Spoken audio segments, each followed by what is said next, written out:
Okay, hello everyone. Welcome to my YouTube channel. Ako ang inyong super mom, Mami Angel. In this video guys, ang isi-share ko naman sa inyo is regarding yun nga, ito sa last video ko is yung pagpapatawas. Bakit nga ba namin pinatawas si Baby Caleb? Kung matatandaan niyo guys, sa last video ko, so na-hospital si Baby Caleb, di ba? Kasi nga nagkaroon siya ng viral infection or nagkaroon ng virus trangkaso, sa madaling salita. Kasi nahawa namin si Baby Caleb.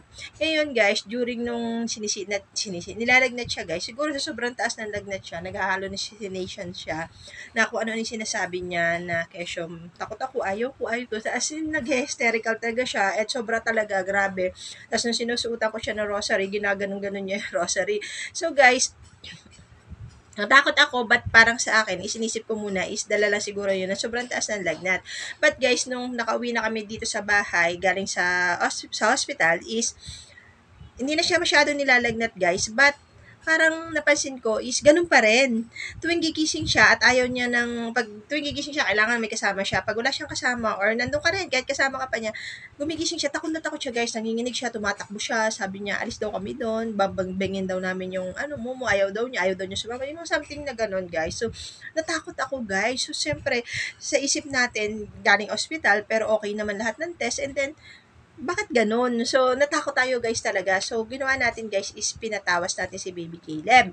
Yung magtatawas si Baby Caleb, yun yung pa yung dating nagtatawas sa kanya mula nung baby siya. So, pinatawag ko ulit yun and then pinatawasan natin. Yung nasabi doon sa tawas is, syempre ito is based on my experience lang guys ha. So, hindi naman masama siguro kung maniwala tayo. At nakatulong din naman talaga kay Baby Caleb guys, itong mga pinagagawa natin.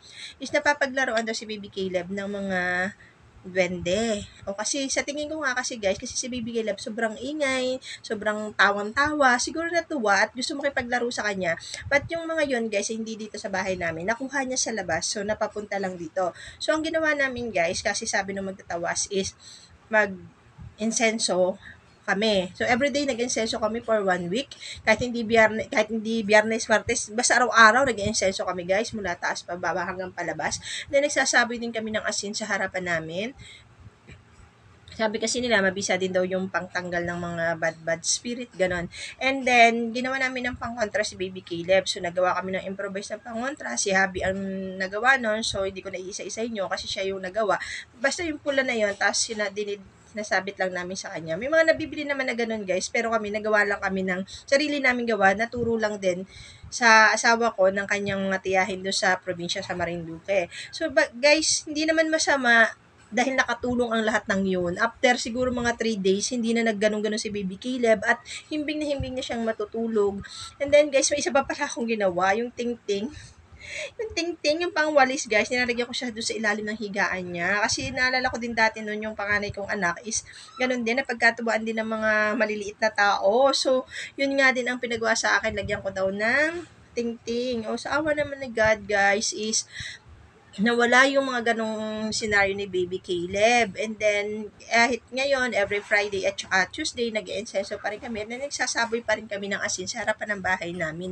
Pangontra lang ba? And then, thank you talaga, guys. Thank you, Lord, talaga. Nawala yung mga ganon ni Baby Caleb na kinatatakutan niya. At kinakausap ko din na sana wag na nilang laruin si Baby Caleb kasi takot na takot yung bata.